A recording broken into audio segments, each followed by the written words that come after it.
Assalamualaikum warahmatullahi wabarakatuh. Yang terhormat Ibu Kepala Sekolah Dasar Negeri 21 Surabaya, selanjutnya Bapak Ibu Guru yang hebat dan dimuliakan oleh Allah Subhanahu wa Ta'ala. Pertama dan utama sekali, marilah kita ucapkan puji dan syukur kehadiran Allah Subhanahu wa Ta'ala yang telah melimpahkan rahmat serta karunia-Nya kepada kita bersama sehingga kita dapat hadir di sekolah yang kita cintai ini.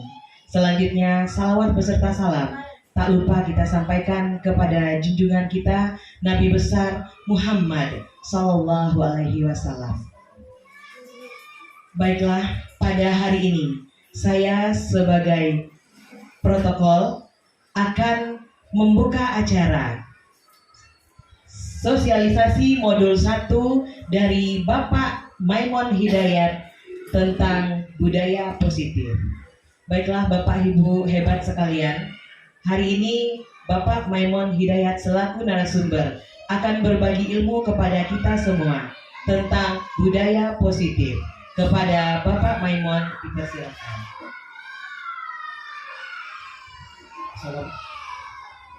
Assalamualaikum. Halo. Assalamualaikum warahmatullahi wabarakatuh.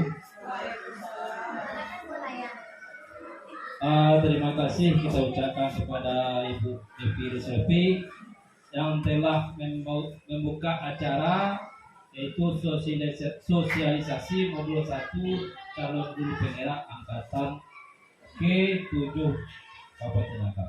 Baiklah, di sini saya perkenalkan, nama saya Maimon Hidayat, tempat mengajar di SDN 21 Surabaya, Kecamatan Lubu Basung, Kabupaten Agam.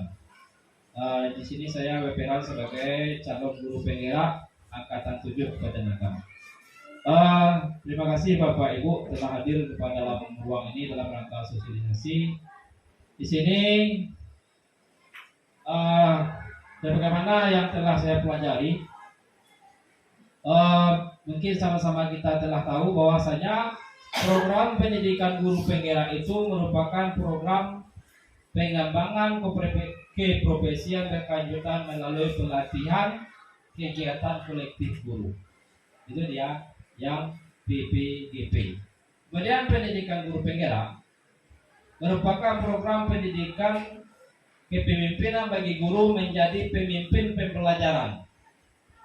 Kemudian yang berikutnya, guru penggerak itu adalah pemimpin pembelajaran yang mendorong tumbuh kembang murid secara holistik, aktif, proaktif dalam pembelajaran yang berpusat pada murid, serta menjadi teladan dan agen transformasi ekosistem pendidikan untuk mewujudkan profil pelajar Pancasila. Mungkin ibu-ibu, bapak-bapak sekalian kita telah sama-sama mengenal apa itu profil pelajar Pancasila. Untuk membuka ingatan kita lagi, di sini saya mempunyai sebuah, ini salah satu tugas saya waktu pertama, yaitu di sini saya membuat sebuah lagu. Ini lagu mengenai profil Pancasila. Untuk menghangatkan suasana, kita sama-sama dengarkan. Bagaimana Pak Ibu? Setuju? Setuju. Oke, mari kita sama-sama dengarkan.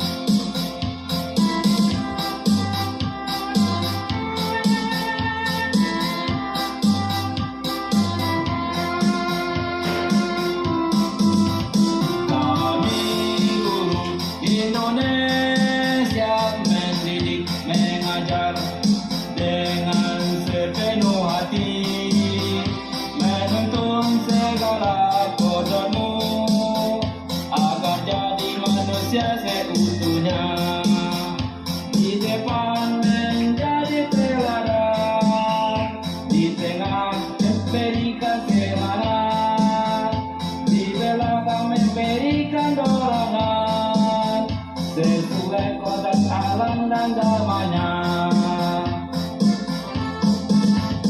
Ingat kosong tulodo, ingat dia bangun kasa, Putri Handayani, itulah semboyannya.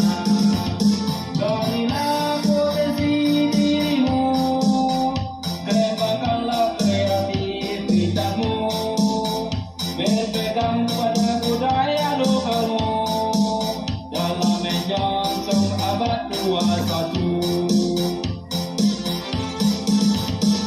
Mari bersama memajukan pendidikan Indonesia.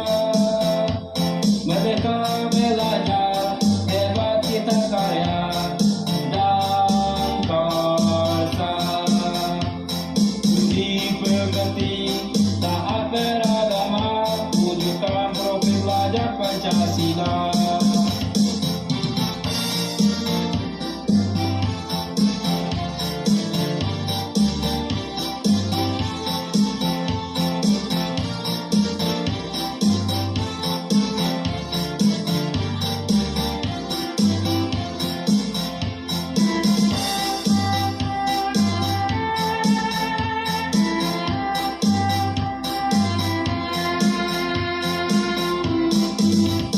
Kami guru Indonesia mendidik, mengajar dengan sepenuh hati, menuntun segala kodratmu akan jadi manusia seutuhnya, di depan menjadi teladan, di tengah memberikan semangat, di belakang memberikan dorongan, sesuai kodak alam dan zamannya.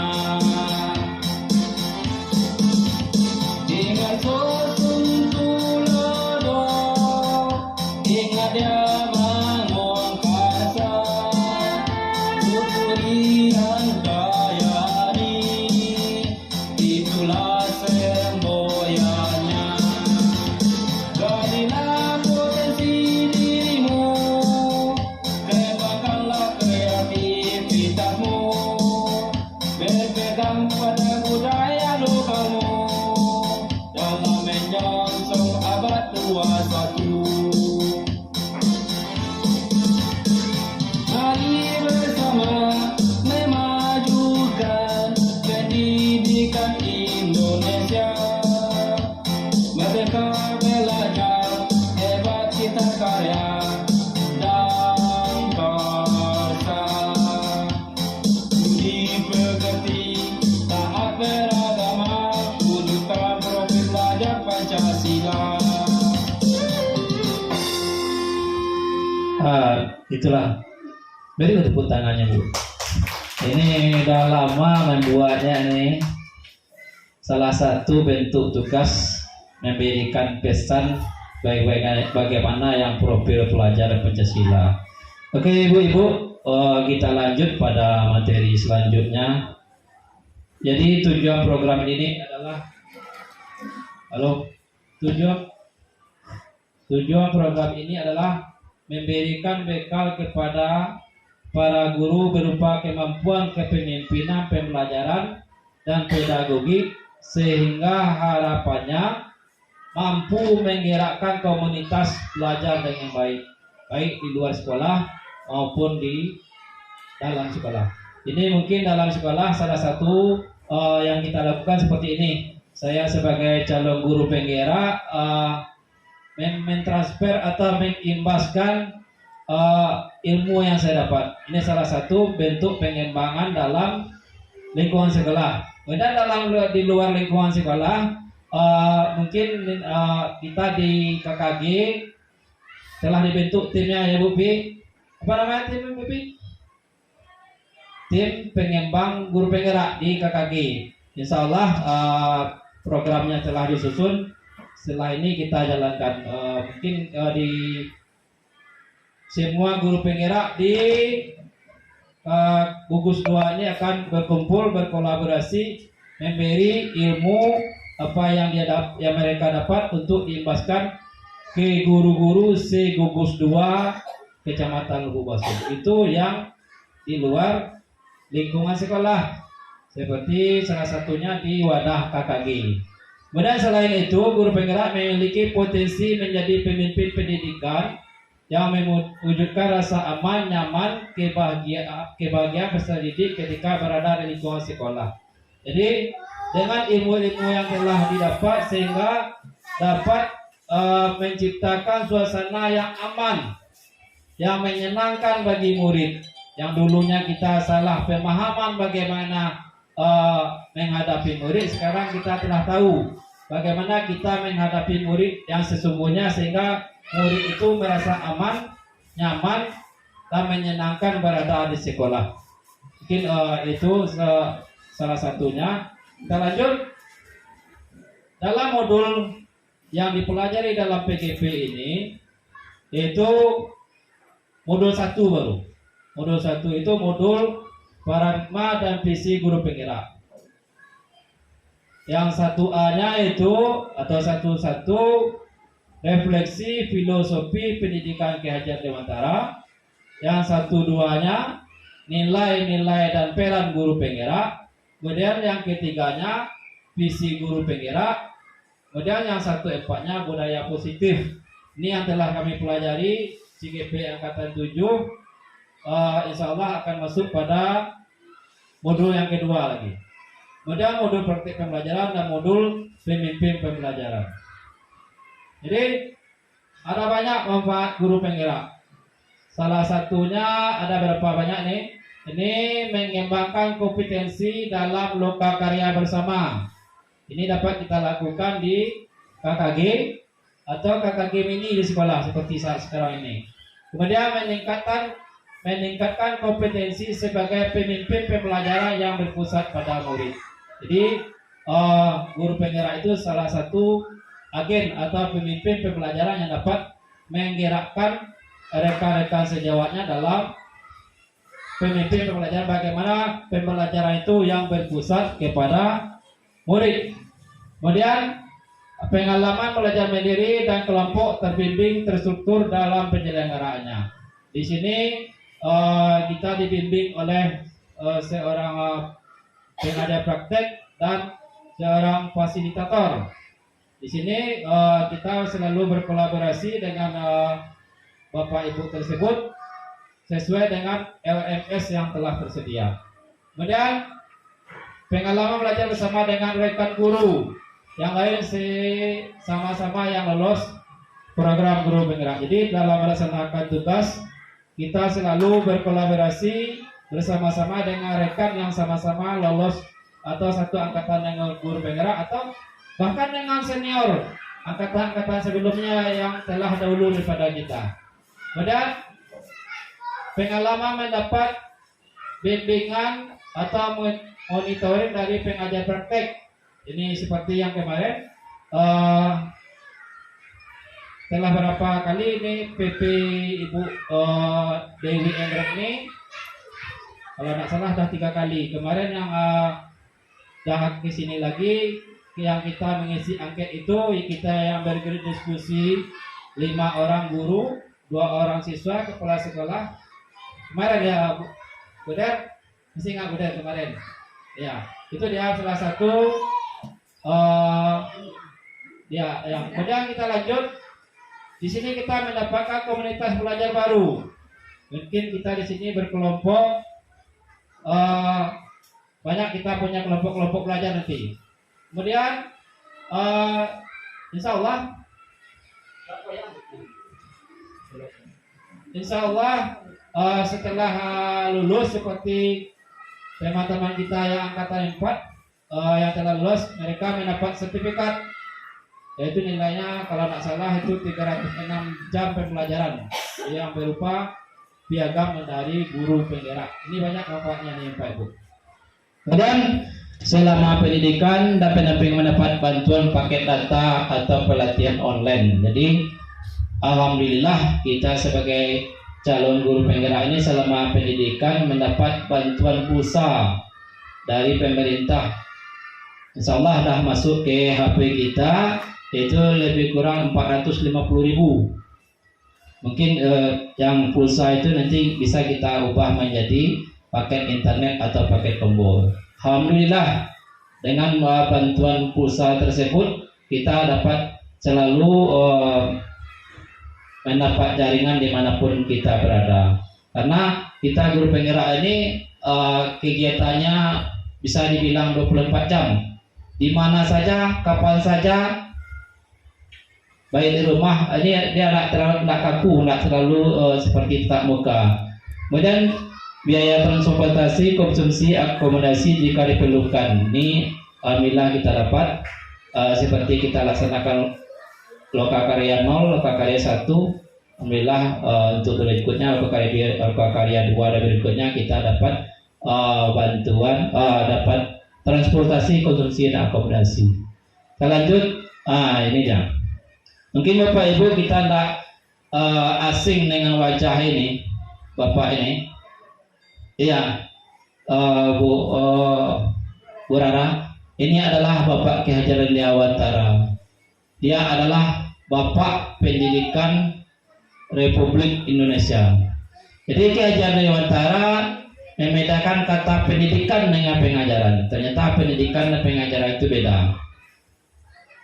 Pengajaran kalau menurut Ki Hajar Dewantara merupakan proses pendidikan dalam memberi ilmu atau faedah untuk kecakapan hidup anak secara lahir batin. Jadi pengajaran itu kita mengajar itu kita cuma mentransfer ilmu. Jadi untuk kecakapan mereka yang berguna bagi siswa kita setelah mereka dewasa nanti. Itu dia yang pengajaran seperti yang kita lakukan setiap hari di lokal proses PBM, proses belajar mengajar. Kemudian pendidikan ini kalau menurut Ki Hajar Dewantara merupakan pemberian tuntunan terhadap segala kekuatan kodrat yang dimiliki agar ia mampu mencapai keselamatan dan kebahagiaan yang setinggi-tingginya, baik seorang manusia maupun sebagai anggota masyarakat. Jadi pendidikan ini lebih kompleks daripada pengajaran, karena kita pendidikan ini pemberian kekuatan sesuai dengan kodratnya sehingga mereka selamat. Mungkin di sini sikap, kedisiplinan, segala macam itu termasuk dalam pendidikan. Jadi pengajaran itu berada dalam pendidikan. Jadi pendidikan itu lebih kompleks. Kita lanjut. Pendidikan pengajaran merupakan usaha persiapan persediaan untuk kepentingan hidup manusia, baik dalam hidup masyarakat maupun berbudaya dalam arti yang seluas-luas ini dikutip dari Ki Hajar Dewantara tahun 2009. Kemudian pendidikan adalah tempat persemaian benih-benih kebudayaan dalam masyarakat. Jadi ibaratnya kita di sini adalah sebagai seorang petani, kita seorang guru nih. Kita menyemai benih, memupuknya, menjaganya, merawatnya sehingga mereka tumbuh subur dan mereka dapat hidup bahagia dunia dan akhirat. Kemudian KHD memiliki keyakinan bahwa untuk menciptakan manusia Indonesia yang beradab, maka pendidikan menjadi salah satu kunci utama untuk mencapainya. Ini pasti ini. Karena kalau tidak ada pendidikan, siapa yang memupuknya? Siapa yang akan menjaganya? Kalau diberatkan kepada orang tua saja di rumah, orang tua kadang dengan kesibukannya tidak terperhatikan secara terstruktur. Jadi kita tidak memungkinkan bahwasanya pendidikan itu berangkat dari rumah, sekolah, dan lingkungan masyarakat. Jadi pendidikan itu ke semua lingkup itu menjadi tempat pendidikan. Kemudian berikutnya pendidikan dapat menjadi ruang berlatih tumbuh nilai-nilai kemanusiaan yang dapat diteruskan atau diwariskan. Oke, kita lanjut. Di sini kita ibaratkan di sini sesuai dengan foto ini, kita ibaratkan kita adalah sebagai seorang petani. Jadi dalam dasar-dasar pendidikan, tumbuh atau hidupnya kekuatan kodrat yang ada pada anak agar dapat memperbaiki laku hidup tumbuhnya kekuatan kodratnya. Jadi dalam menuntut laku pertumbuhan kodrat anak, kita diibaratkan sebagai seorang petani. Misalnya kita seorang petani, siswa itu adalah bibit atau benih-benih, misalnya jagung. Kita guru, kita ibaratkan anak itu jagung, yang benihnya itu yang nantinya tidak bisa kita rubah kodratnya. Jagung yang tumbuh tidak bisa kita ubah, kita tanam jagung tumbuhnya nanti pisang. Itu yang maksud dengan kodratnya. Tugas kita hanya menanamnya atau menyemainya, menyiramnya, memupuknya, menjaganya, sehingga benih jagung itu menjadi jagung yang subur, sehingga menghasilkan yang baik. Itu tugas kita. Jadi kita tidak bisa mengubah kodrat anak itu. Kalau memang dasarnya dia condongnya ke olahraga misalnya, tidak bisa kita paksa dia lebih menyukai matematika. Ya lebih. Ya. Kemudian kita lanjut. Jadi kita tidak bisa memaksakan anak kita, kembangkan anak itu sesuai dengan kodratnya. Kita lanjut. Jadi pendidikan itu berorientasi kepada anak. Dalam pendidikan, seorang pendidik harus menyesuaikan pembelajaran, cara memberikan pelajaran, metode, dan memperlakukan peserta didik sesuai dengan profil peserta didik yang telah diagnosis sejak awal, sesuai dengan kebutuhan dan lingkungan yang menyertainya, supaya pendidikan pengajaran bermakna sesuai dengan konteksnya. Jadi anak merupakan pusat pendidikan, bukan kita yang memaksakan. Istilahnya kita yang menyelami dunia anak itu, bukan anak yang menyelami dunia kita. Jadi kita harus memahami anak itu. Kita diagnosis sejak awal. Si A mulai dari masuk kelas 1, kita telah pelajari, kita diagnosis. Ini anaknya tipenya begini, condongnya ke sini, cara menghadapinya begini. Jadi masing-masing anak itu berbeda. Jadi kita, anak itu yang menjadi pusat. Kemudian pendidikan itu dengan filosofi bermain. Jadi bermain yang bermakna merupakan aktivitas yang terpadu pada setiap tumbuh kembang anak. Bermain melatih kreatif, kebersamaan, keseimbang motorik, keseimbang emosional, menerima, menghargai, sportivitas, olahraga, dan karsa dalam permainan anak-anak. Jadi ini lebih banyak ini nampaknya di mata pelajaran yang Bu El ajar nih. Yaitu olahraga, di sini ada keseimbang motorik, keseimbang emosional, sportivitas. Nah, ini nampaknya lebih condongnya ke mata pelajaran olahraga. Kemudian berikutnya pendidikan itu untuk menumbuh kembangkan budi pekerti. Jadi pertumbuhan budi pekerti adalah hal mutlak dalam pendidikan. Jadi walaupun anak itu mempunyai intelijensi yang kuat, tapi kalau budi pekertinya tidak bagus, berarti kita tidak berhasil dalam pendidikan. Bahkan dia setelah besar nanti tidak berguna bagi nusa bangsa. Tapi kalau dia mempunyai budi pekerti, dia sangat bermanfaat bagi orang lain dan bahkan bagi dirinya sendiri. Kemudian bersatunya budi pekerti sehingga menjadi tenaga atau kekuatan. Jadi tanpa budi pekerti kita bisa hancur anak itu nanti.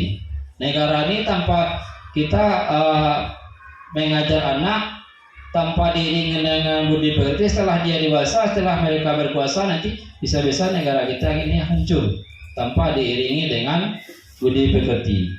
Dan kita lanjut. Jadi di sini poinnya kodrat alam dan kodrat zaman. KHD mengingatkan, atau Bapak Kiai Haji Dewantara mengingatkan bahwasanya didiklah anak itu sesuai dengan kodrat alam dan kodrat zamannya. Jadi kodrat alamnya maksudnya begini.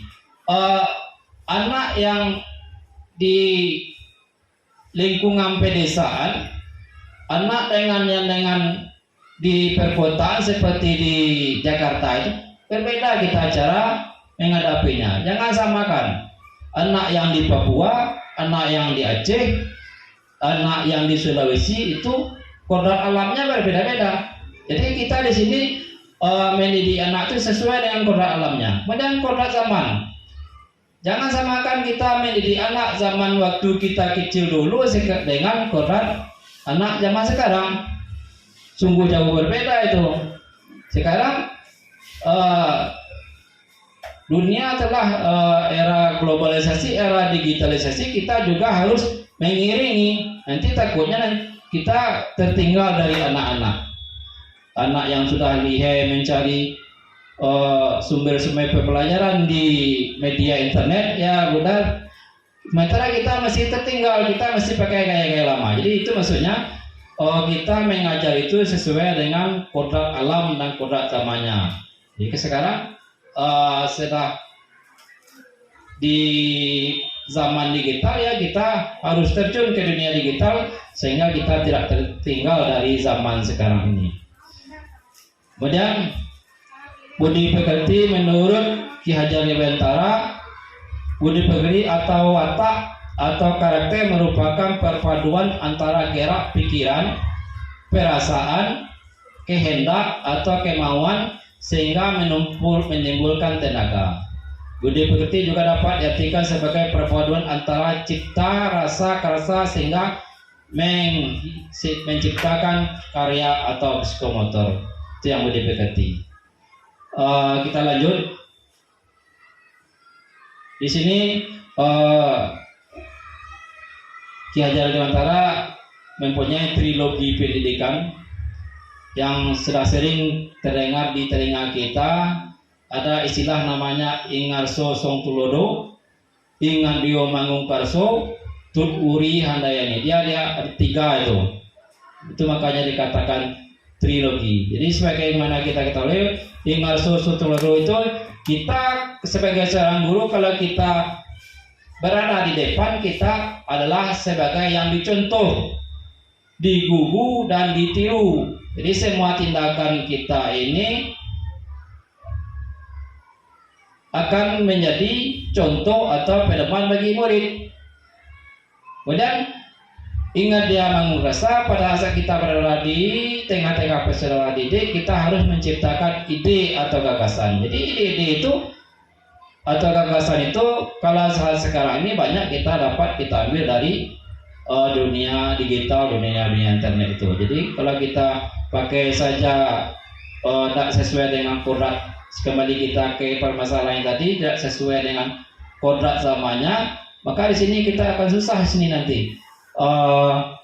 Ingat dia mengungkarsa ini, kita akan susah mendapatkan ide atau menciptakan ide-ide yang sesuai dengan perkembangan anak pada saat zaman sekarang ini. Kemudian di sini yang ketiga, trilogi pendidikan Ki Hajar Dewantara itu ada namanya Tut Uri Handayani. Kalau di belakang guru itu sebagai memberikan dorongan arahan. Jadi kalau misalnya Buddha misalnya menemukan anak, Buddha sebagai guru agama menemukan anak yang pintar berpidato atau berceramah, kita sebagai seorang guru dapat memberikan dorongan sesuai dengan apa yang kita pahami. Kita dapat bantu anak. Mungkin atau UL misalnya anak condongnya ke olahraga bidang sepak bola misalnya. Jadi kita sebagai seorang guru harus memberi dorongan. Kita merupakan seperti memberikan semangat, seperti yang lakukan, mendampingi mereka latihan di lapangan dengan klub namanya? Klub bola. SSB ya. Itu yang seperti itu yang kita lakukan. Nak dipatang pucuk era. Jadi pasu-pasu anak, jangan dipaksa-paksa anak yang condong main bola menjadi penceramah, itu tidak bisa itu. Jadi kita harus memberi dorongan itu sesuai dengan kodratnya. Kita lanjut. Di sini ada poin-poin inti yang akan saya coba jelaskan di sini, atau saya akan coba memberi pengimbasan apa yang saya dapat. Budaya positif ini intinya. Budaya positif ini poin yang pertamanya yaitu disiplin positif dan nilai-nilai kebijakan.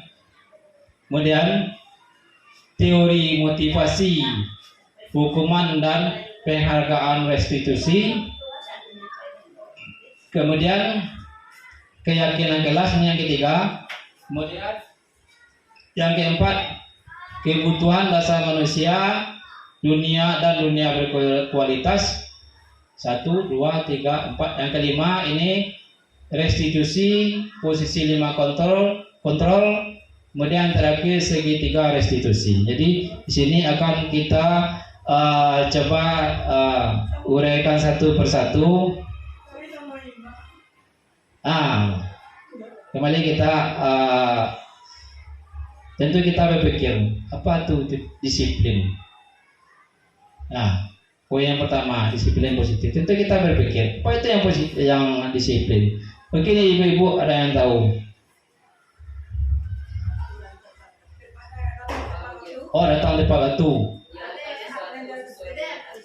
Yang menjalankan sesuatu sesuai dengan aturan dan tertib. Itu yang ada di konsep kita selama ini. Ya, Buden. Kalau Buden apa dia disiplin, Buden? Kesadaran untuk menjalankan dan mematuhi aturan yang berlaku. Iya, berarti konsep dalam pikiran kita selama ini sama, ya.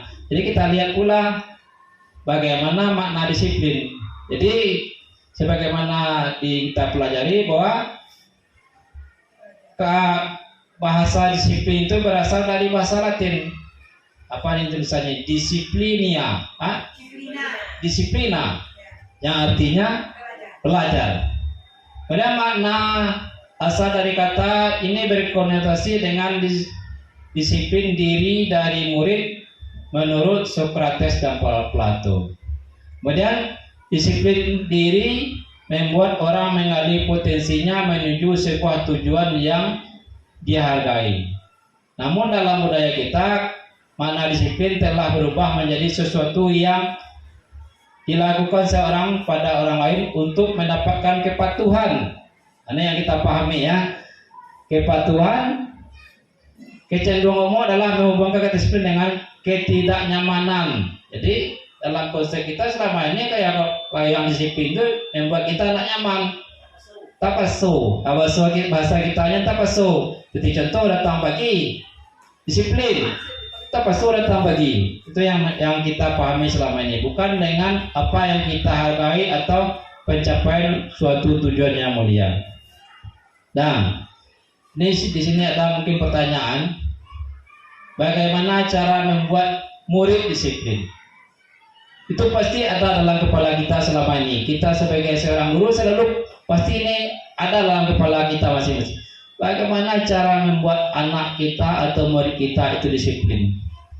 Kemudian siapa yang bisa mendisiplinkan murid? Ya kan? Pasti ada dalam pikiran kita. Apa yang dapat kita lakukan untuk mendisiplinkan murid? Atau kepala sekolah? Siapanya, kepala sekolah atau orang tua atau murid itu sendiri? Mengapa?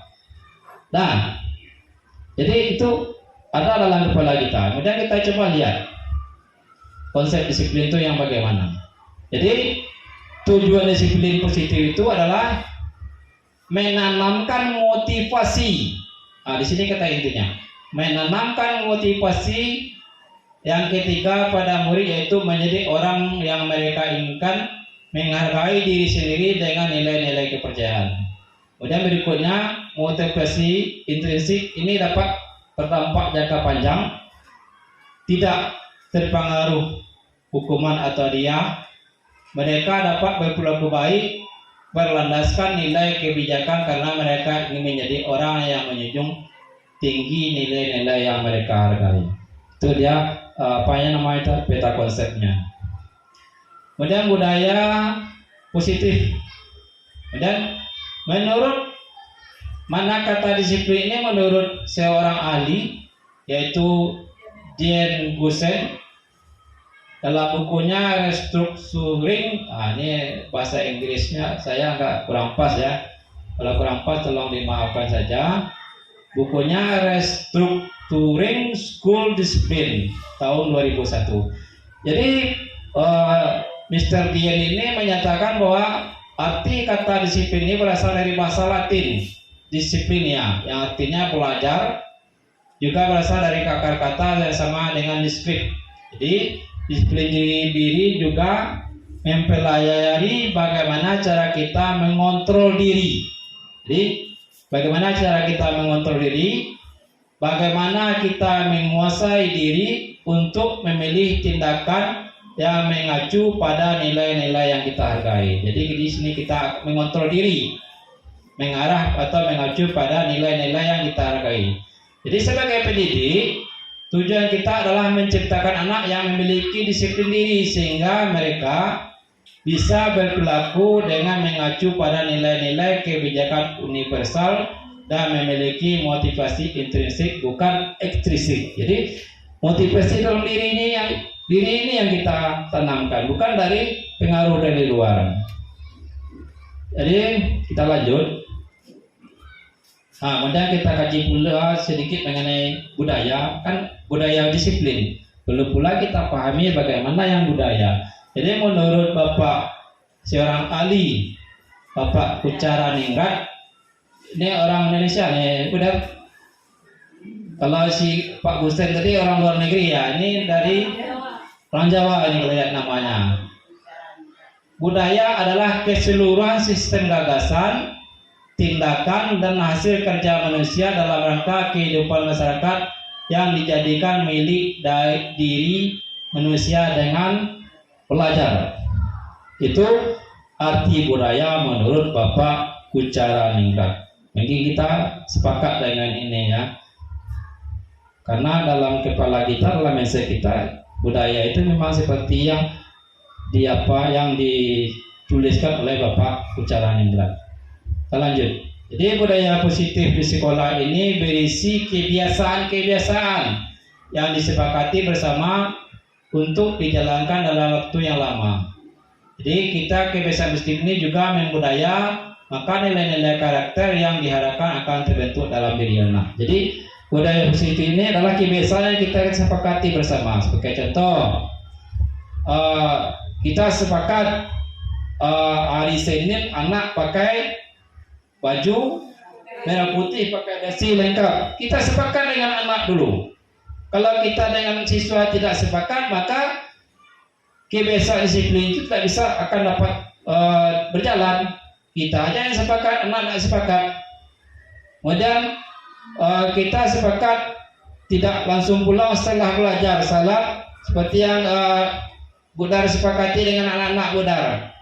Sepakat bahwasanya selesai belajar tak pulang, masuk dulu ke musala, salat zuhur dulu, baru setelah itu kita pulang. Itu yang disiplin berdasarkan kesepakatan yang telah kita buat bersama antara kita sesama guru, kita dengan kepala sekolah, dan kita bersama orang tua murid dan bahkan murid itu sendiri. Itu yang merupakan budaya positif. Ini kalau berjalan secara berkelanjutan, maka akan terbentuk karakter yang ada dalam diri anak yang sesuai dengan kita harapkan kalau kita telah sepakat bersama. Kemudian ada lagi berikutnya poin yang kedua ini. Ya, teori motivasi.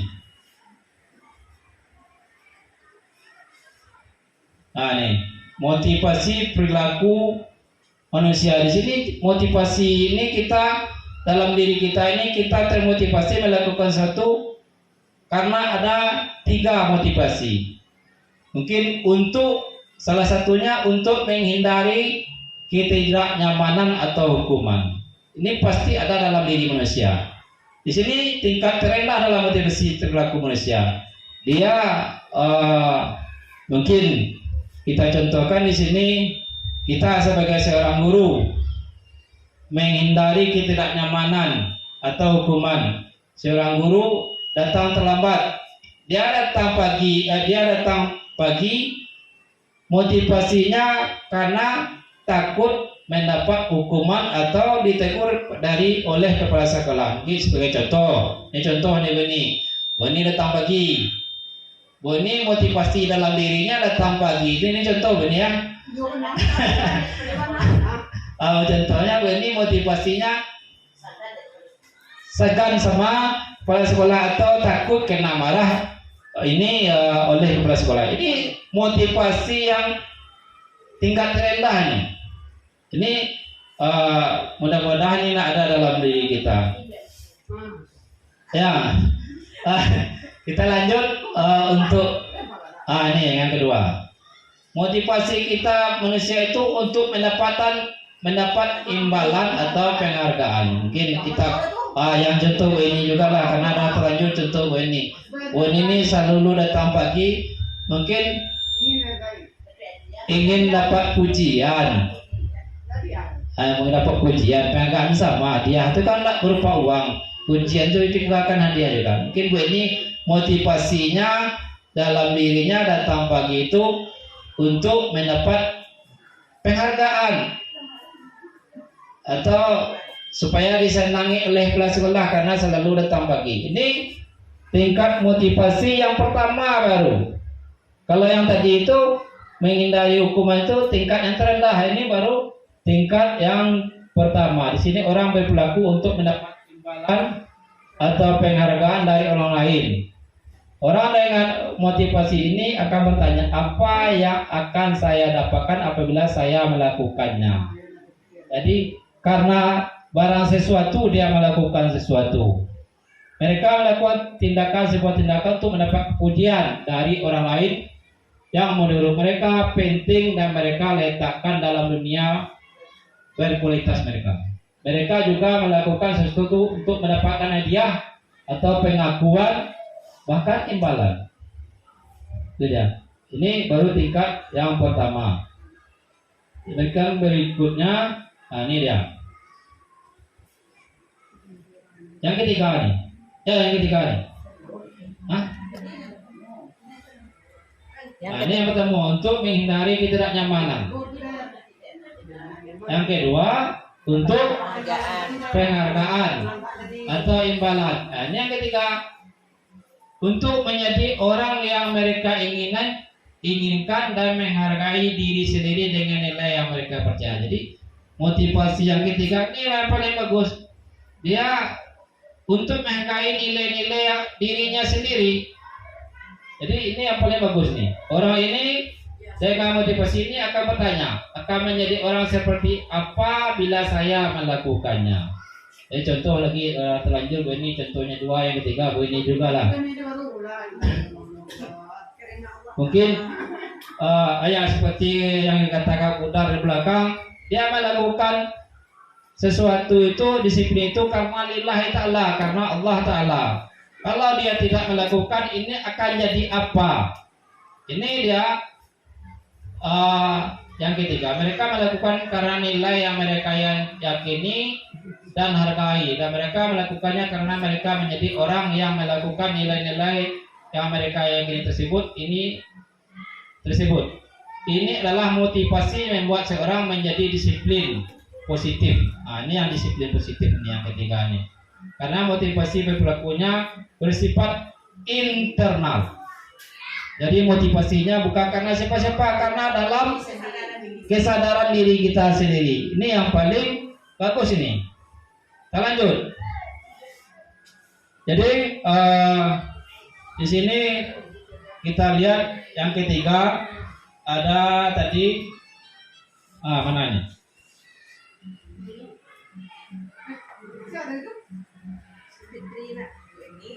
Ini tadi itu. Ini ya. Ada yang poin yang ketiga yang ingin kita pecahkan bersama, kita diskusikan bersama, yaitu keyakinan kelas. Nah, di sini mungkin tulisannya kurang jelas. Di sini kelas 6C telah membuat keyakinan kelas bersama. Ini yang membuat bukan guru, tapi berdiskusi bersama anak-anak. Mungkin ini masih berupa goresan-goresan belum final ini.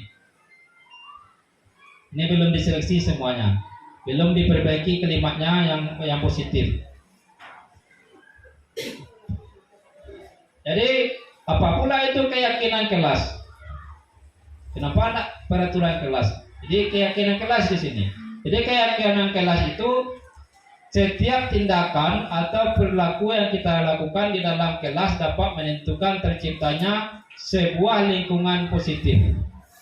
Nah, jadi perilaku warga kelas menjadi sebuah kebiasaan yang pada akhirnya membentuk sebuah budaya yang positif.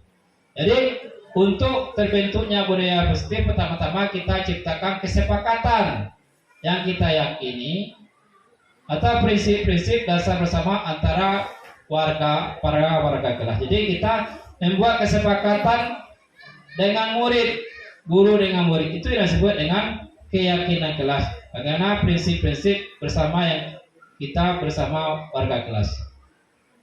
Jadi dalam pembentukan keyakinan kelas ada beberapa poin di sini. Jadi keyakinan kelas ini bersifat abstrak daripada peraturan yang lebih rinci dan konkret. Kemudian yang kedua, keyakinan kelas berupa pertanyaan-pertanyaan yang universal. Kemudian pernyataan keyakinan kelas senantiasa dibuat dalam bentuk positif. Ada negatifnya di sini kalimatnya, kesepakatan kita itu. Kemudian keyakinan kelas hendaknya tidak terlalu banyak. Jadi kalau terlalu banyak, nak terkapar dalam kepala anak-anak atau warga kelas tuh, lupa dia. Kita berusaha membuat keyakinan kelas itu yang bisa selalu diingat oleh warga kelas. Itu tujuannya supaya jangan banyak-banyak dibuat. Yang penting-penting saja. Kemudian keyakinan kelas sebaiknya sesuatu yang dapat diterapkan di lingkungan tersebut. Jangan bagus keyakinan kelas di sekolah tetangga, kita pakai pula dengan sekolah kita beda itu. Jadi harus dapat diterapkan di lingkungan sekolah kita atau di kelas kita. Kemudian semua warga kelas hendaknya ikut berkontribusi dalam pembuatan keyakinan kelas. Kita curah pendapat. Jadi seperti yang telah dilakukan ini bersama-sama mereka ini bersama guru membuat keyakinan kelas. Ini belum final ini. Nanti diseleksi, perbaiki kalimat yang positif. Kemudian bersedia meninjau kembali keyakinan kelas dari waktu ke waktu. Jadi keyakinan kelas ini dibuat pada awal tahun ajaran baru sampai anak tamat. Bukan begitu, perlu kita tinjau kembali dari waktu ke waktu atau kita revisi sesuai dengan perkembangan atau kebutuhan yang kita butuhkan. Nah, kita lanjut prosedur pembentukan keyakinan kelas. Jadi ada prosedurnya sebagai gambaran kita di kelas-kelas yang lain, kelas ibu-ibu, bagaimana kita membuat keyakinan kelas. Prosedurnya begini. Mempersilakan murid-murid di kelas untuk bercurah pendapat tentang peraturan yang perlu disepakati. Kemudian mencatat semua masukan-masukan para murid di papan tulis seperti yang ditulis papan tulis tadi kan, atau di kertas di mana semua anggota kelas bisa melihat hasil curah pendapat seperti gambar tadi. Kemudian susunlah keyakinan kelas sesuai dengan prosedur pembentukan keyakinan kelas. Ganti kalimat-kalimat dalam bentuk negatif menjadi kalimat positif. Jadi dalam keyakinan kelas itu kalimatnya kalimat positif semuanya. Nah, ada kalimat negatif. Contoh, nih, jangan berlari di kelas atau di koridor. Ini adalah kalimat negatif. Bagaimana kalimat positifnya? Berjalanlah di kelas atau di koridor. Ini sebagai salah satu contoh ini bagaimana perbedaan antara kalimat positif dan kalimat negatif. Tapi tujuannya sama. Kalimatnya berbeda, yang satu positif, satu negatif, tapi tujuannya sama. Tapi hasilnya juga nanti berbeda. Kalau kita pakai kalimat negatif, hasilnya berbeda dengan kalimat yang positif. Outputnya beda.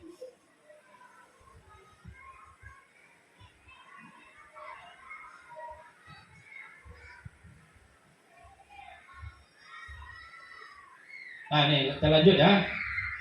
Ini 1, 2, yang ketiga, yang keempat lagi. Tinjau kembali daftar curah pendapat yang sudah dicatat.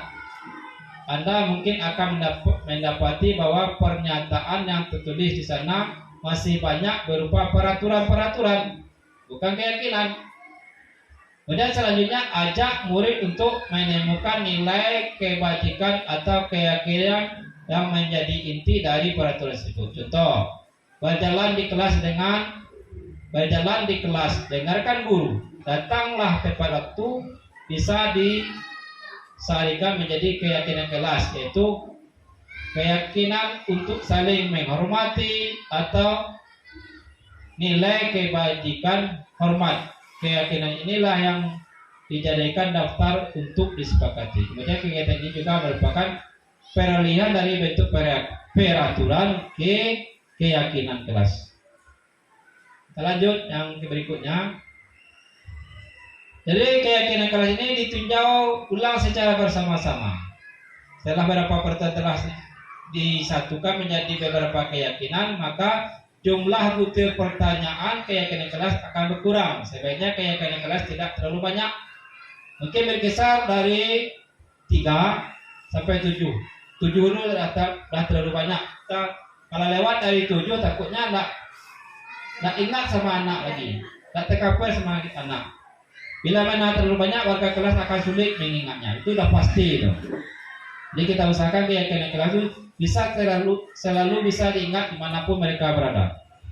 Dan setelah keyakinan kelas selesai dibuat, maka semua warga kelas mempersilakan meninjau ulang dan menyetujuinya dengan menandatangani keyakinan kelas tersebut, termasuk guru dan semua murid. Jadi keyakinan kelas itu supaya kita kalau bahasa kita rumahnya lebih pandai rasanya, lebih kokoh keyakinan kita buat itu, kita yang lebih mantap, kita tanda tangani bersama guru dan bersama murid, sehingga kita merasa bertanggung jawab dengan keyakinan yang kita buat bersama. Kemudian keyakinan kelas selanjutnya bisa diletakkan di dinding atau tempat yang mudah dilihat oleh semua warga kelas. Jadi supaya anak jangan lupa, kita buat keyakinan kelas itu mungkin kita printnya bagus atau berupa poster printing, semenarik mungkin kita bingkai, kita taruh di mana yang bisa selalu dilihat oleh semua warga kelas. Jadi mungkin dia lupa karena dilihat tiap hari, maka ingat dia. Kita buat semenarik mungkin. Itu tujuannya.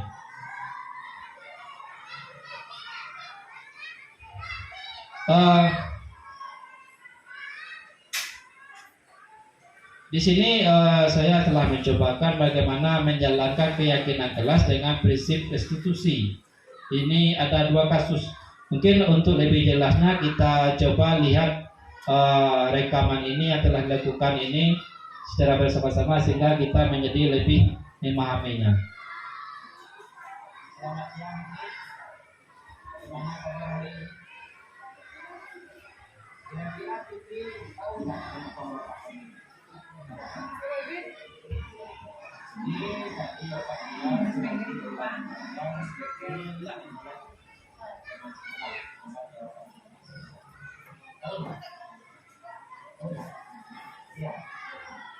Kira-kira kegiatan itu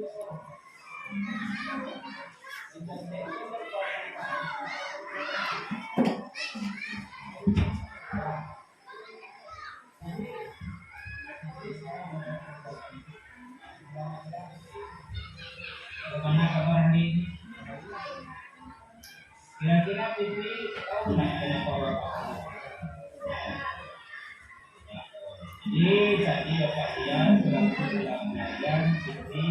Ya. Tahu nggak? Tahu nggak? Ya. Kira-kira perbuatan itu apa?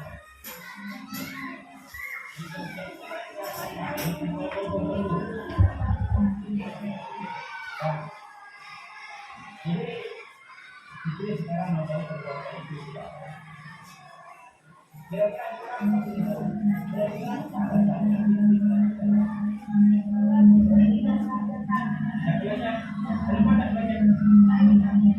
main HP sampai larut malam sehingga tidak bisa belajar. Nah, sekarang Bapak mau bertanya, masih ingat nggak? Kira-kira apa keyakinan Bapak sendiri? Jujur. Perbuatan berarti tidak. Tidak. Nah, sekarang untuk memperbaiki kesalahan Fitri tadi, kira-kira apa yang mau Fitri lakukan?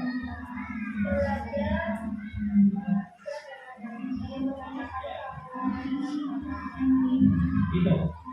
Kalau yang pertama belajar yang lagi lagi.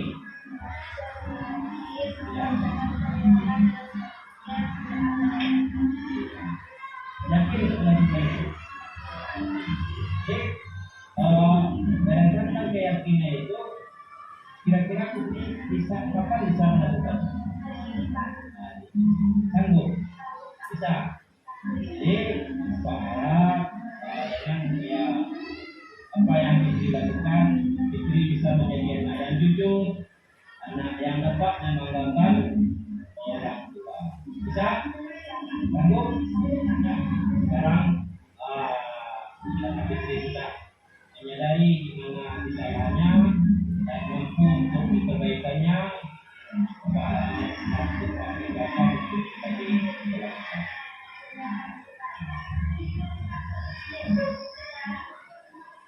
Ini kasus yang pertama, yaitu anak mencontek.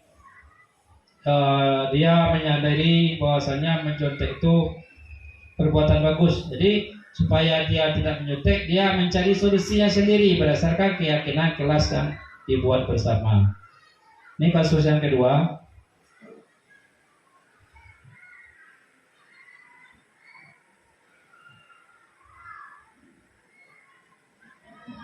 Waalaikumsalam warahmatullahi wabarakatuh. Berarti nama panjangnya Pak? Berarti tahu nggak kenapa Pak panggil itu? Tidak tahu. Jadi Razik datang ke sekolah sudah.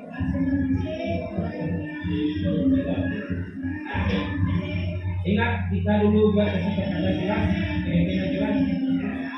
Itu berapa? Kita buat keyakinan jelas, kita menuntut Allah. Karena Razik datang pukul 7.30. Itu bagian apa namanya? Nah, perbuatan terlambat itu baik apa buruk? Nah, sekarang Razik tak tahu perbuatannya itu buruk. Karena sekarang, nah, Bapak ini tahu apa penyebabnya Razik terlambat? Kenapa kita terlambat? Ranking pakai larut malam, bila tidurnya terlambat, kamu terlambat, datang ke sekolah terlambat. Itu kegiatan itu baik atau tidak? Nah, sekarang apa kira-kira yang bisa dilakukan untuk memperbaiki kesalahan? Itu lebih awal. Pertama, pergi. Kita main sampai larut malam. Berapa jam jaraknya?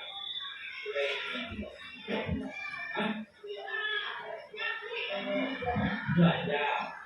Nah, kalau kita naik sekolah tidurnya pukul berapa? Nah, bisa nggak? Jadi apalagi kira-kira yang harus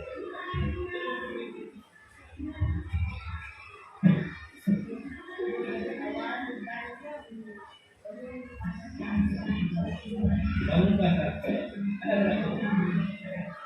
Nah, jadi kita memiliki caranya yang pertama apa caranya? Ya, apa lagi tadi? Tidak sampai larut. Yakin untuk melakukannya? Yakin? Ya. Kira-kira apa bisa dilakukan? Mulai sekarang, yakin? Nah, sekarang nanti tahu apa yang nanti lakukan untuk memperbaiki kesalahan. Nah, apa harap dari itu tidak terulang lagi, disiplin sehingga dapat menanamkan orang tua sekolah dan menjadi anak yang lebih baik lagi. Ya, bisa. Dan nanti boleh karena nanti sudah yakin apa yang mau dilakukan, nanti boleh kembali ke kelas belajar dengan guru.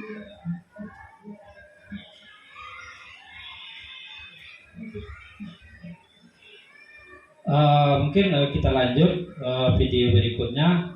Di sini kan ada dua kasus. Yang pertama anak mencontek, kita menyelesaikannya dengan menggunakan keyakinan kelas dengan prinsip restitusi. Kemudian anak yang terlambat. Jadi hasilnya dapat kita lihat di sini. Kita lakukan pula testimoni dengan anak tersebut. Apa yang mereka rasakan seperti yang ada di video ini. Assalamualaikum warahmatullahi wabarakatuh. Saya sangat senang berbicara dengan Bapak Lemon. Saya tidak akan mencontek lagi karena mencontek itu perbuatan tidak baik dan tidak sesuai dengan keyakinan kelas. Saya tahu cara memperbaikinya, tidak akan mencontek lagi sehingga menjadi orang yang jujur. Terima kasih Pak Lemon. Assalamualaikum warahmatullahi wabarakatuh. Ini tadi yang masalah anak mencontek, dia merasa tidak kita justice apa namanya itu, nah, merasa dihukum atau disalahkan. Tapi kita juga mengatakan kepada mereka, Bapak juga pernah seperti itu, semua orang pernah seperti itu. Tapi bagaimana kita untuk mengatasi kesalahan kita itu? Mereka yang menyembuhkan sendiri dengan sehingga dapat merubah sikap mereka. Kita lanjut testimoni yang kedua. Ini anak yang terlambat tadi. Wabarakatuh. Saya merasa senang tadi berbicara dengan Bapak Lemon. Saya tahu cara memperbaiki kesalahan saya untuk datang ke sekolah tepat waktu. Sehingga saya punya komitmen datang tepat waktu sesuai keyakinan kelas saya. Terima kasih Pak Lemon. Assalamualaikum warahmatullahi wabarakatuh.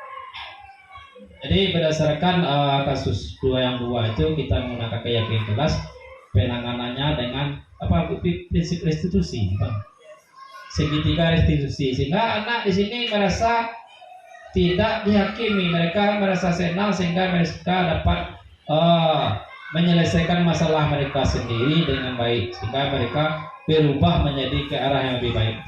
Sekarang kita lanjut. Itu salah satu manfaat dari keyakinan kelas yang kita buat. Banyak lagi manfaatnya. Kita lanjut. Jadi disiplin merupakan identitas sukses dan hukuman merupakan identitas gagal. Beda ya. Disiplin identitas berhasil, sukses, hukuman merupakan identitas gagal. Jadi disiplin menjadi terbagi dua, yaitu disiplin dengan sanksi dan konsekuensi, disiplin dengan restitusi. Ini sesuai dengan yang video tadi.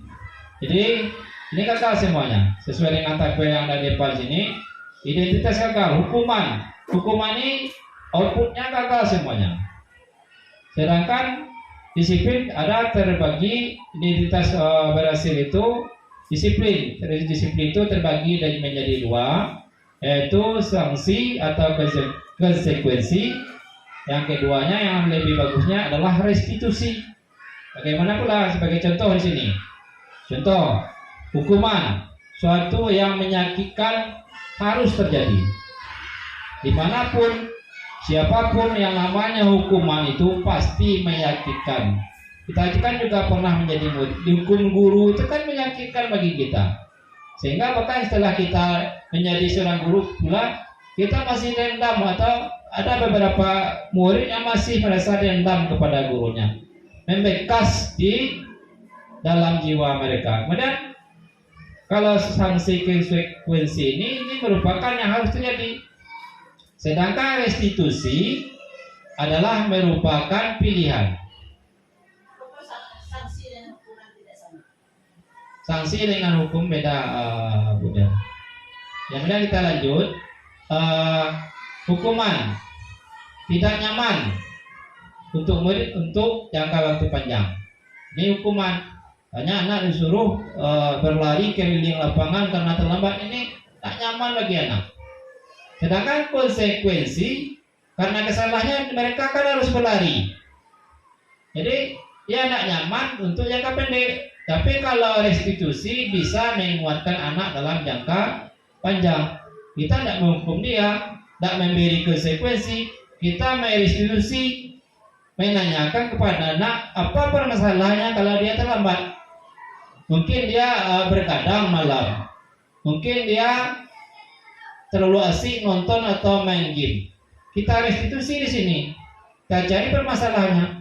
Setelah ditemukan akar permasalahannya seperti tadi, dia terlalu kalau terlambat karena lambat tidur, kita suruh mereka mencari menyelesaikannya sendiri ide mereka. Mungkin mereka tidurnya lebih awal, atau semua alat-alat yang ada yang akan dibawa besok pagi ke sekolah sudah disiapkan semuanya sehingga mereka tidak datang terlambat. Itu yang restitusi. Jadi menguatkan bagi anak. Jadi berikutnya, kalau hukuman itu korban mendapat keadilan, korban diabaikan kalau ada konsekuensi. Kemudian kalau restitusi di sini korban mendapatkan ganti. Kemudian kita lanjut. Dalam hukuman, anak akan merasa disakiti. Dalam sanksi, anak merasa tidak nyaman. Kemudian dalam restitusi, anak mendapatkan penguatan. Berikutnya, dalam hukuman perilaku pasif agresif meningkat. Anak akan menjadi, mungkin dia tambah apa dia? Tambah kencang, tambah nakal dia. Kemudian dalam konsekuensi, penguatan hanya bertahan dalam jangka waktu pendek. Kemudian dalam restitusi, anak dapat masalahnya dapat terpecahkan seperti kasus yang dua tadi, yang video tadi itu. Kan mereka yang memecahkan masalahnya sendiri. Kita hanya meluruskannya atau menguatkan saja. Kemudian dalam hukuman, sistem tidak akan berjalan bila murid tidak takut. Tidak takut dia. Kemudian dalam konsekuensi memerlukan monitoring, supervisi terus-menerus dari guru. Kemudian dalam restitusi, murid belajar bertanggung jawab untuk berperilaku. Berikutnya, berlaku hanya pada sebuah institusi, tidak berlanjut pada kehidupan nyata. Kalau dalam konsekuensi membantu penerapan mengikuti peraturan yang dalam masyarakat. Kemudian kalau restitusi fokus pada pemecahan masalah dalam jangka waktu panjang. Begitu seterusnya. Mungkin supaya lebih enak nanti slide-nya dibagikan ini. Kemudian ini adalah sebuah kasus nih. Ini berkaitan dengan kebutuhan dasar manusia pun kita yang berikutnya. Ini poin yang ke berapa nih? Ini 45. Hampir selesai kita ini. Ini ada Pak Endi. Kita ambil aja contohnya Pak Endi. Hah? Oh iya, kelas Bu ini. Berarti ini contohnya nih, Bu. Ini contohnya berat Bu ini aja dari tadi. Tapi di sini bukan Bu ini, Pak Henry. Pak Henry guru wali kelas 5A di SD 21 Surabaya misalnya. Sedang bingung menghadapi ulah salah satu anak atau murid di kelasnya, namanya Doni.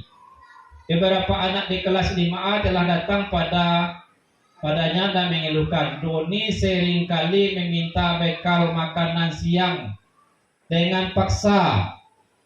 Mungkin dirampoknya makanan teman-temannya.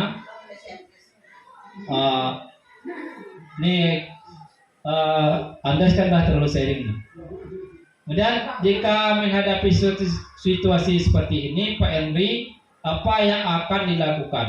Jadi menurut ibu-ibu, kira-kira apa yang akan dilakukan Pak RW menghadapi permasalahan seperti ini? Jadi kita lihat di sini, sebelum kita jawab ini, kita lihat ada lima kebutuhan dasar manusia. Dia berbuat seperti ini karena ada kebutuhan, bukan karena sekonyong-konyong langsung berbuat seperti itu. Ada kebutuhan yang harus dipenuhi dalam diri masing-masing. Kita ini mempunyai kebutuhan.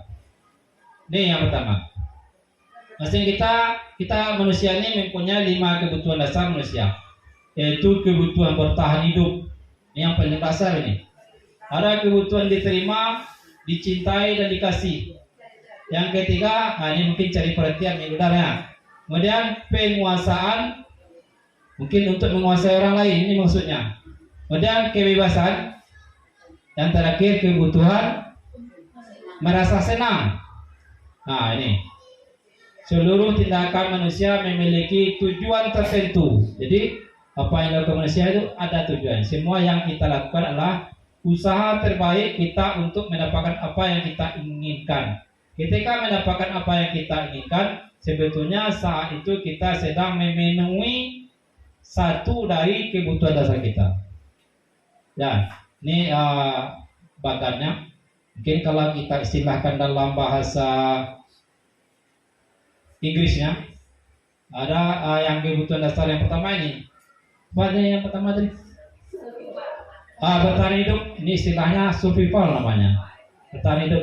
Makanya di tengah letaknya. Kemudian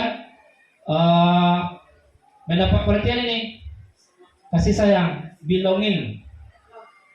Kemudian kebutuhan yang ketiga ini, ingin menguasai teman seperti tadi. Kemudian kebutuhan kebebasan yang terakhir, fun, merasa senang. Ini kebutuhan masing kita sama ini, punya ya. Kita lihat. Jadi sesuai dengan kasus Doni tadi namanya, dan Pak Edi tadi. Jadi kebutuhan dasar bertahan hidup kita kaji satu persatu. Bersifat fisiologis, misalnya kesehatan, rumah dan makan itu merupakan kebutuhan dasar. Dalam kasus Doni di atas, apabila Doni ketika ditanya oleh Pak RW, dia mengambil makanan temannya karena ia merasa lapar, kemudian orang tuanya tidak memberikan bekal, maka kebutuhan yang dipenuhi ini adalah kebutuhan bertahan hidup. Apa istilahnya, survival. Mungkin kalau dia seperti itu, permasalahannya kebutuhan yang dipenuhi si Doni jadi adalah kebutuhan survival. Padahal makan lebih baik punya temanya, jadi itu dalam pikirannya. Berarti kebutuhan survival daripada perut keroncongan. Nah, kemudian kita lihat yang kedua, kebutuhan untuk diterima atau kasih sayang. Ini kebutuhan akan hubungan dan koneksi sosial. Kebutuhan untuk memberi dan menerima kasih sayang, dan kebutuhan untuk menjadi bagian dari suatu kelompok. Dalam kasus di atas, apabila Doni menjawab alasannya pada Pak Henry tadi, bekal temanya diambil karena dia merasa senang. Temanya menjadi memperhatikan dia atau mencari perhatian ini. Ini dia mengambil tema makanan temanya untuk mencari perhatian temanya. Itu adalah kebutuhan yang dipenuhinya adalah kebutuhan kasih sayang. Kemudian kita lihat yang ketiga lagi. Ini kebutuhan penguasaan. Jadi dalam kebutuhan penguasaan, prestasi dan keterampilan kita didengarkan dan memiliki rasa harga diri. Kebutuhan ini meliputi keinginan untuk dianggap dan dihargai. Bisa membuat perbedaan, bisa membuat pencapaian, kompeten, diakui dan dihormati. Ini meliputi meliputi self esteem. Jadi dalam kasus di atas, apabila Doni tadi dia merasa hebat dan temannya merasa takut, dia ambil makanan temanya ini karena dia menganggap dirinya hebat. menganggap temannya takut berkuasa, itu kebutuhan yang dipenuhi adalah kebutuhan penguasaan. Kemudian ada yang ini yang keempat, 5 semuanya. Jadi kebutuhan yang keempat, kebebasan. Dia akan pilihan. Anak dengan kebutuhan kebebasan yang tinggi menginginkan pilihan, mereka perlu banyak bergerak, suka mencoba-coba, tidak terlalu terpengaruh orang lain, dan senang mencoba hal baru yang menarik. Jadi dalam kasus ini dia merasa bosan. Mungkin makanannya bekal yang diberi orang tuanya itu saja, goreng maco ke goreng maco, talua. Jadi dia merasa bosan, dia ingin mencoba yang baru, melihat temannya mempunyai bekal goreng ayam atau chicken ayam goreng, dia ingin mencoba hal yang baru. Itu adalah kebutuhannya, kebutuhan kebebasan. Kemudian yang terakhir ini kebutuhan kesenangan. Jadi anak dengan kebutuhan dasar kesenangan yang tinggi biasanya ingin menikmati apa yang dilakukannya. Mereka juga konsentrasi tinggi saat mengerjakan hal yang disenangi. Mereka suka permainan dan suka mengoleksi barang, suka bergurau, suka melucu, dan juga mengemaskan. Bahkan saat ketika laku yang buruk, yang menganggap itu kesenangan semuanya. Dalam kasus ini, Doni apabila dia menjawab dia melakukan karena iseng untuk melihat ekspresi wajah temannya yang dibulinya tadi itu, atau makanan yang ada itu ya sekarang untuk kesenangan saja. Padahal dia nak suka, dia dah kenyang pun, dia tadi mengambil untuk melihat ekspresi kawannya, bagaimana kawannya menangis, suku mempulang kawan. Itu adalah kebutuhan kesenangan. Itu adalah 5 kebutuhan dasar manusia. Jadi kita sebagai seorang guru harus kita pahami itu. Anak yang berkasus itu kita pahami kebutuhan apa yang dia penuhi. Tentu kita lakukan kita selidiki permasalahannya. Kita lanjut. Jadi berikutnya kalian sampaikan, kita lewat aja nih.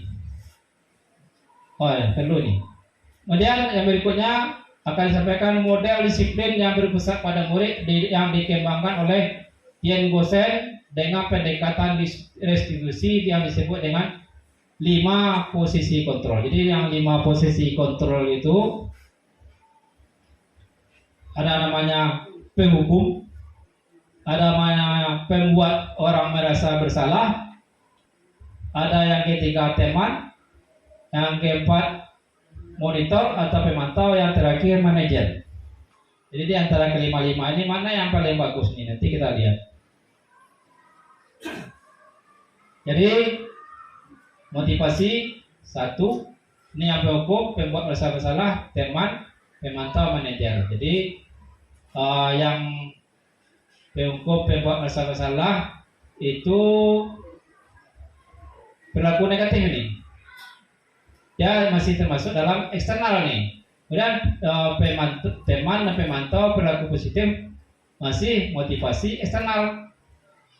Kemudian yang terakhir yang manajer itu kontrol diri. Ini motivasi intrinsik yang dari dalam. Sebagai contoh, guru berbuat.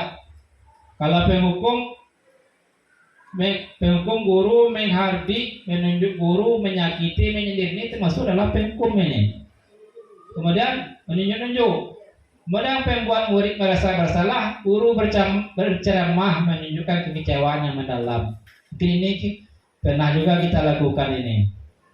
Kemudian teman, dalam guru berbuat itu membuat alasan-alasan untuk muridnya. Kemudian pemantau menghitung dan mengukur. Ini yang paling bagusnya manajer. Dalam guru berbuat itu mengajukan pertanyaan-pertanyaan. Itu yang lebih bagus nih. Ini menyakitkan, ini yang pertama ini hukum. Buat masalah-masalah ini juga menyakitkan. Ini udah agak lumayan, tapi yang paling bagusnya adalah manajer. Kemudian keduanya guru berkata. Ini motivasinya guru berkata. Kalau kita penghukum di sini Kalau kamu tidak melakukannya, saya akan. Ini ancaman. Lakukan tindakan. Kalau pembuat merasa bersalah, kamu sudah mengecewakan bapak atau ibu. Pernah ini kita lakukan ya. Kemudian kalau yang temat, lakukan untuk bapak ibu supaya nanti bapak ibu bantu bereskan. Kalau pemantau, apa peraturannya, apa konsekuensinya, apa yang telah kamu lakukan, apa yang terjadi sekarang. Kemudian guru berkata tadi, kalau yang manajernya, apa yang kita yakini, apa yang kamu yakini hal tersebut, kalau kamu meyakininya, kamu kekan kamu untuk cara bagaimana memperbaikinya. Itu yang manajer, anak yang mencari, kita yang bantu. Kemudian hasilnya dari motivasi ini, hasilnya kalau hukum yang kita lakukan akan membuat anak memberontak, menendang, menyalahkan orang lain. Ini outputnya. Kemudian membuat merasa bersalah, outputnya, hasilnya anak akan menyembunyikan atau suka berbohong. Ini akibatnya nanti. Dan kalau kita lakukan motivasinya sebagai teman, maka hasilnya anak akan menjadi ketergantungan. Kalau posisinya pemantau akan menyesuaikan bila diawasi. Tapi kalau yang manajer, hasilnya ini yang paling bagus nih, akan menguatkan watak atau karakter. Ini dia 5 posisi kontrol. Kemudian yang terakhir, restitusi.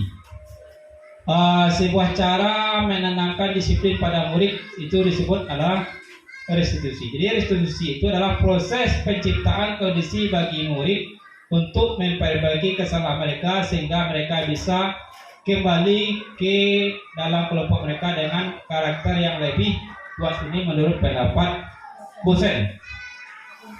Jadi restitusi juga adalah proses kolaboratif yang mengajarkan murid untuk mencari solusi untuk masalah dan dapat membantu murid berpikir tentang orang seperti apa mereka inginkan dan bagaimana mereka harus memperlakukan orang lain. Jadi ini juga menurut dosen Chulsom Dosen 1996.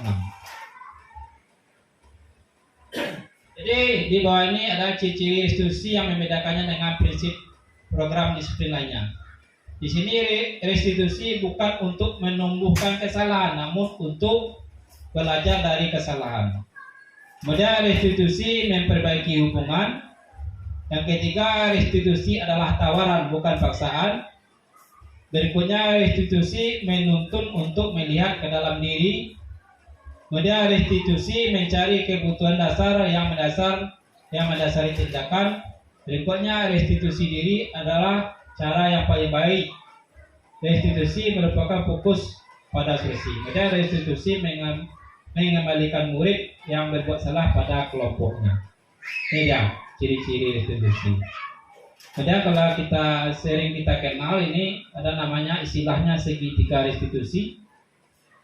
Ada tindakan validitas yang salah, menanyakan keyakinan, dan menstabilkan identitas. Nih, lebih jelasnya ini ada menstabilkan identitas atau stabilize identity. Bagian dasar dari segitiga ini bertujuan untuk mengubah identitas anak dari orang gagal karena melakukan kesalahan untuk menjadi orang sukses. Ini dia yang pertama. Kemudian yang kedua, tindakan kualitas yang salah. Jadi setiap tindakan kita dilakukan dengan satu tujuannya, itu memenuhi kebutuhan dasar. Kalau kita memahami kebutuhan dasar apa yang mendasari tindakan, kita akan menemukan cara paling efektif untuk memenuhi kebutuhan tersebut. Ini yang kedua. Kemudian yang ketiga, menanyakan keyakinan. Jadi teori kontrol menyatakan bahwa kita pada dasarnya termotivasi secara internal. Ketika identitas sukses telah tercapai dan tingkah laku salah telah divalidasi, maka akan siap untuk dihubungkan dengan nilai-nilai yang dia percaya dan berpindah menjadi orang yang dia inginkan. Jadi ini dia yang disebut dengan segitiga restitusi. Mungkin itu yang dapat saya sampaikan, kira-kira lebih dari satu setengah jam. Semoga dapat bermanfaat dalam dunia pendidikan bagi kita sebagai seorang guru, sehingga dapat kita merubah ke arah yang lebih baik, sehingga dapat kita, kata awal tadi, kita dapat memupuk anak itu sesuai dengan kodratnya, sehingga menjadi manusia yang sukses, yang bahagia dunia dan akhirat. Terlebih dan kurang saya mohon maaf. Saya wabillahi taufiq walhidayah. Wassalamualaikum warahmatullahi wabarakatuh. Mungkin kita kembalikan kepada pembicara, yaitu Ibu Evi Rusylvi.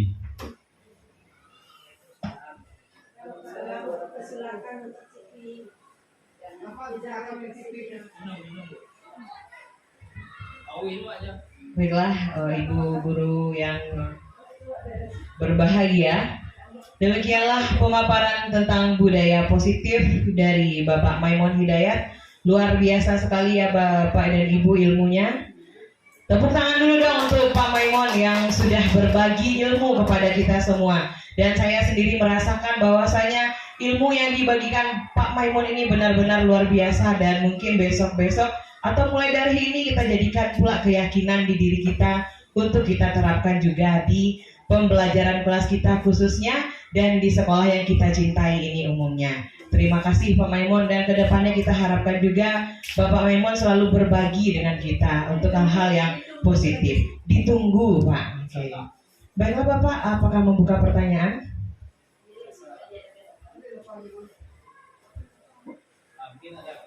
Oke, mungkin ada dari Bapak Ibu yang ingin bertanya, kami persilakan untuk satu orang penanggap terlebih dahulu. Kepada Ibu Zulbaidar dipersilakan.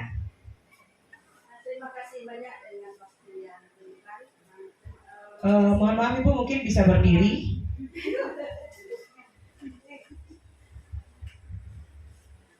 Terima kasih banyak atas waktu yang diberikan. Saya merasa tertarik sekali dengan materi yang disajikan Bapak Maimun tadi, yang mana semuanya adalah yang kita alami di kelas kita, di tempat kita mengajar. Tadi tentang apa tadi, penangani masalah restitusi itu memang sesuatu yang sangat bagus sekali kita lakukan, karena akan nampak sekali setelah kita memberi keleluasaan kepada anak, akan nampak sekali perubahan pada diri seorang anak itu. Mungkin ini bukan berupa pertanyaan, mungkin sharing saja. Kira-kira kalau satu persatu mungkin lebih efektif. Kalau menangani secara bersama, kira-kira apa trik yang kita lakukan?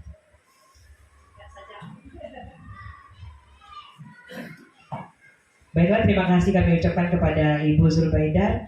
Untuk selanjutnya akan dijawab oleh Bapak narasumber kita, yaitu Bapak Maimun Hidayat. Ya, terima kasih Bu Zulbaidar. Mungkin mengenai yang Bu Zulbaidar bicarakan tadi, kalau satu persatu udah nampak jadi contohnya. Mungkin untuk secara berkelompok atau secara keseluruhan, sebagaimana yang kita lakukan setiap pagi udara. Jadi pada awalnya kita menghukum anak terlambat, yang tak lengkap. Jadi di sini kita melakukan restitusi, kita tak menghukum mereka. Yang bagus kita beri aplaus, tepuk tangan seperti yang kita lakukan tiap pagi. Kemudian yang tak lengkap, yang terlambat itu kita bariskan, kita tanya apa permasalahan. Mungkin ya rata-rata permasalahannya sama itu.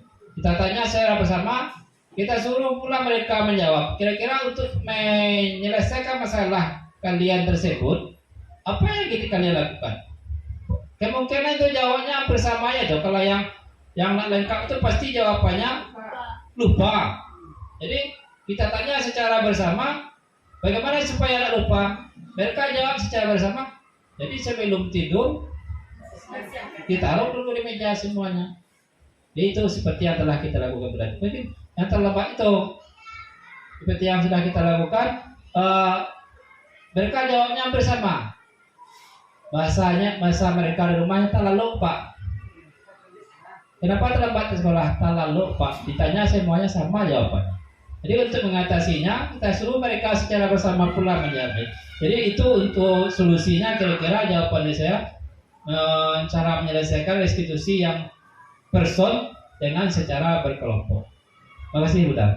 Tapi nampak akan hasilnya kita lakukan tiap pagi. Alhamdulillah makin hari makin ada perubahan. Baiklah, terima kasih untuk jawaban dari Bapak Maimun Hidayat. Bagaimana Ibu Sulbaidar?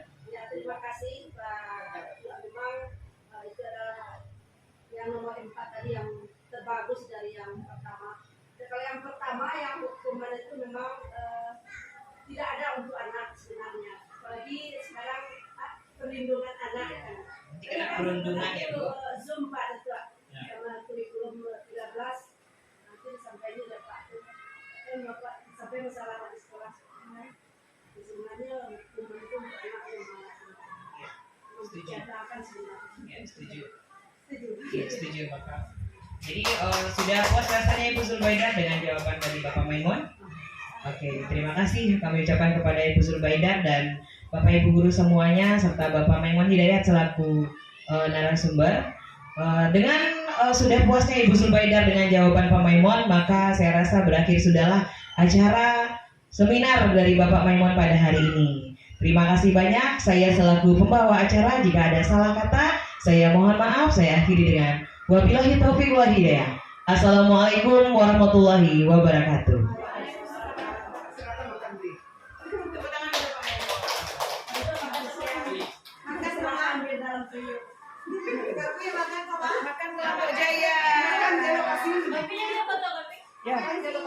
Bang, buka WA bang, tabang, pinjam talu, buka WA.